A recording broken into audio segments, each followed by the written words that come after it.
podcast. Le très honorable Jean Bardin présente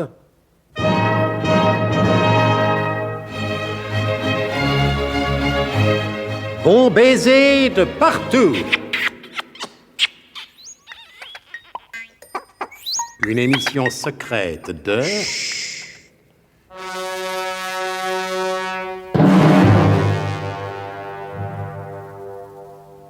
Donc, fidèle à sa promesse, le guide Trasibule, pilotant avec une dextérité digne de l'antique la fameuse benne de plus en plus basculante, menait le colonel et sa suite vers un endroit dont il n'avait pas voulu révéler l'objet pour en réserver, selon ses propres paroles, la surprise. La route se révélant sinueuse et en lacets, lesquels, presque tous d'origine, étaient en majorité d'authentiques lacets d'émone. Alors, Trazy, on arrive bientôt? Dans 1 ou 2 minutes, si Zeus le veut, mon colonel. Souhaitons qu'il n'y mette aucune opposition parce qu'on est plutôt secoué sur cette route. Ah, vous savez, c'est une route d'époque, mon colonel, à laquelle on n'a jamais touché depuis la dernière fois qu'on l'a réparée, c'est-à-dire depuis plusieurs siècles, pour ne pas en ternir le souvenir historique. Attention, accrochez vos ceintures, éteignez vos cigarettes. Nous arrivons à destination. Et quelques instants plus tard, il se trouvait en un endroit pour lequel le mot idyllique ne rendrait que bien imparfaitement la calme splendeur. Partout, des arbres magnifiques, de ravissantes frondaisons, des fleurs aux teintes chatoyantes, un sol d'un rose du plus bel indigo, parsemé de ci de là de parchemins gras et de reliefs de nourriture également d'époque. Bref, un séjour enchanteur de charme. Voilà, mon colonel, nous y sommes. Chef-lieu Amiens. L'étendard, ce n'est ni le lieu ni le moment de nous livrer de caisse d'épargne, Pardon, mon colonel. de nous livrer à ce genre de plaisanterie parfaitement déplacée. Mais, Trazy, vous dites nous y sommes, ce qui est une affirmation que je tiens pour valable. Mais où sommes-nous? Sur le terre-plein ouest de la colline de la Pnyx, où se trouve le tombeau de Mordicus d'Athènes. Trazy, à mon retour à Paris, je vous proposerai pour le grade de chevalier du mérite une récompense. Rien ne pouvait me procurer plus de joie et d'émotion que de pouvoir me recueillir sur la tombe de celui que je considère comme mon maître à penser. Heureux que vous le soyez aussi, mon colonel. Si vous voulez bien me suivre, Oui. c'est à 2 pas, un peu à droite. Voilà, par là, demi-tour à présent. Un léger à gauche. Voilà, nous y sommes, c'est ici. Oh, mon colonel, vous pleurez. Oui, mademoiselle Troscott. Je n'ai pas honte de ne m'en point cacher, encore. Que ce soit bien la première fois que ça m'arrive. Mais je suis tellement ému. Ainsi donc, c'est là qu'il repose de son éternel sommeil. Eh oui, mon colonel. Comme vous pouvez le constater, sa pierre tombale, entièrement en marbre de Paros, est entourée de vignes et de flacons vides, pieusement conservés. Pouvez-vous me traduire l'inscription gravée sur la tombe? Elle est en grec ancien et je regrette de ne rien entendre à cette langue sacrée. Mais à vos ordres, mon colonel. Voici. Ici repose, dans la paix des dieux de l'Olympe, Mordicus d'Athènes, l'illustre philosophe ivrogne athénien, fondateur de l'école éthylique.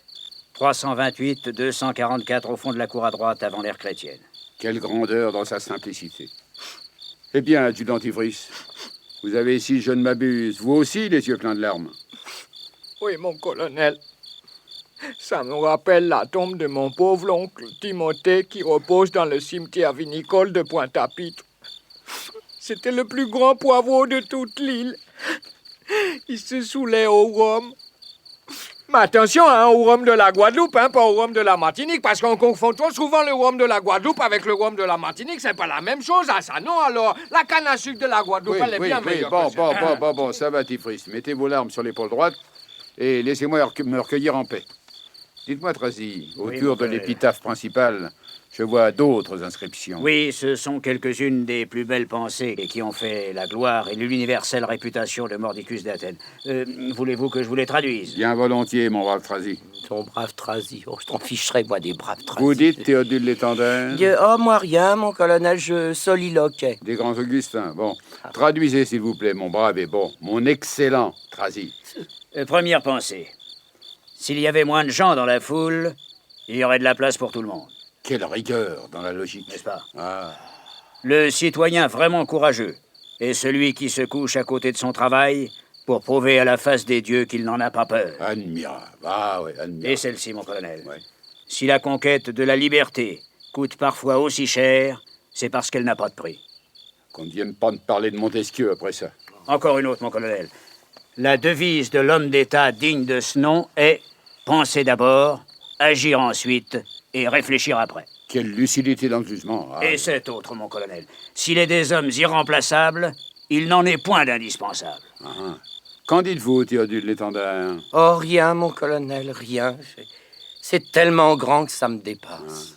Et enfin, cette dernière, mon colonel, qui est considérée comme le plus beau fleuron de sa couronne de pensée. Pour l'honneur de la République et la pérennité de ses institutions, parler pour ne rien dire et ne rien dire pour parler sont les deux principes majeurs de tous ceux qui feraient mieux de la fermer avant de l'ouvrir. Et ça n'a pas une ride. Mais j'aperçois d'autres tombes qui entourent celle de mon vénéré maître. Oui, ce sont celles de ses plus fervents disciples. Celles de Sinoc de Smyrne, de Ringard de Syracuse, Taxiphos de Lépante, Schizophrène d'Éphaïstia, Bastos de Cappadoce, Merdakos de Chalcidique, Gonocoxos d'Urétrie, Pédalos des Cyclades, Léguminos de Macédoine, Spirochète de Mykonos, Salicylate de Soude, Staphylos de Pinde. Ainsi donc, c'est toute l'élite de l'école éthylique qui se trouve ainsi rassemblée pour l'éternité. Eh oui, mon colonel, oui, conformément aux dernières volontés de l'illustre philosophe. Ce lieu est consacré, et chaque année, à l'époque du Mardi Gras et de la Mi-Carême, de pieux pèlerinages et d'imposantes solennités sont organisés, avec la présence effective des plus hautes autorités civiles, militaires et religieuses, des corps constitués, des personnalités les plus marquantes du monde des lettres, des arts, du barreau, de la psychiatrie, des débitants de boissons et de la voiture d'occasion, ainsi que d'un immense concours de peuple, avec la participation des petits chanteurs de la dalle en pente, de la musique royale et de la Société des trompes de chasse du Péloponnèse et du Pentathlon réunis.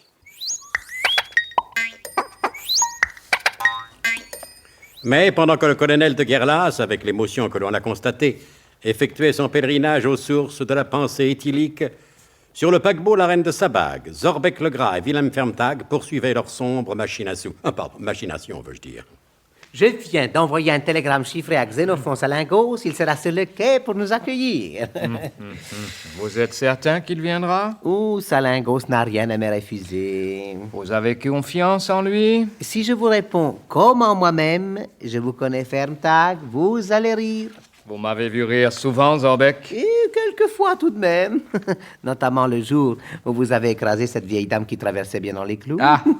Vous souvenez? Non, allez, parlons de choses sérieuses, voulez-vous? Je suis toujours sérieux, Zorbeck. C'est bien ce qui me navre. On ne sait jamais quand vous plaisantez. Mais je ne plaisante jamais, Zorbeck. Allons.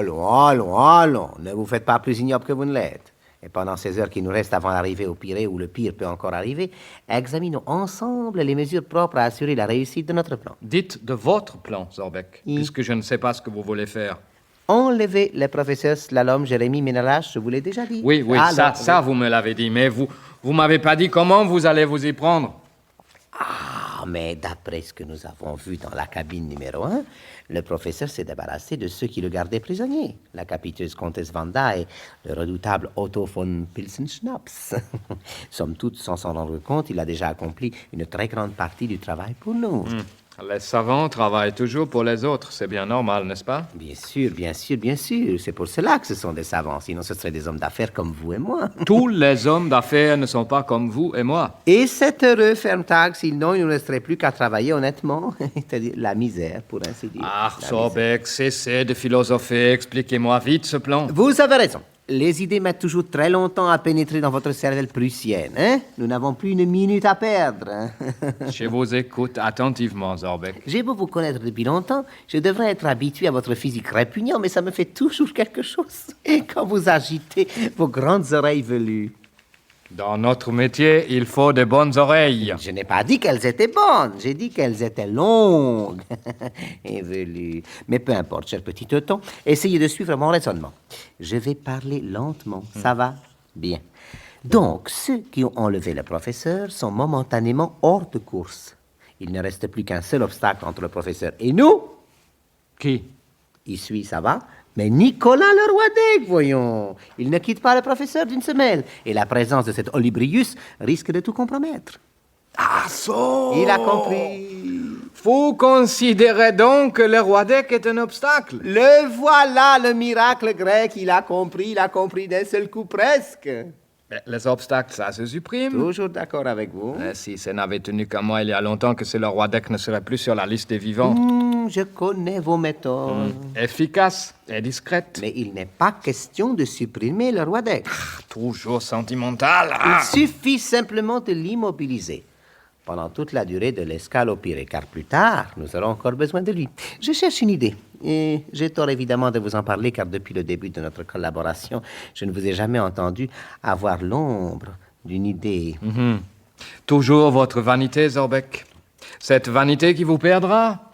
J'ai eu l'idée de m'associer avec vous, ce qui était une bien meilleure idée que la vôtre, de vous associer avec moi. Voilà, Zorbeck. Mettez ça dans votre poche avec votre hachoir par-dessus.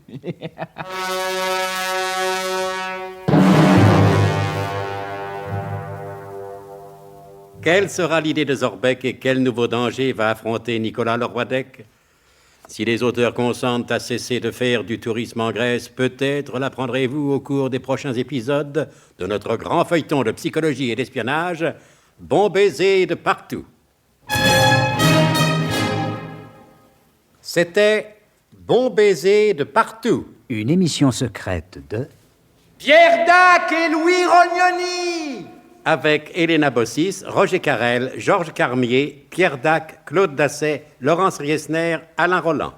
Décryptage et mise en code, Jean-Wilfried Garrett.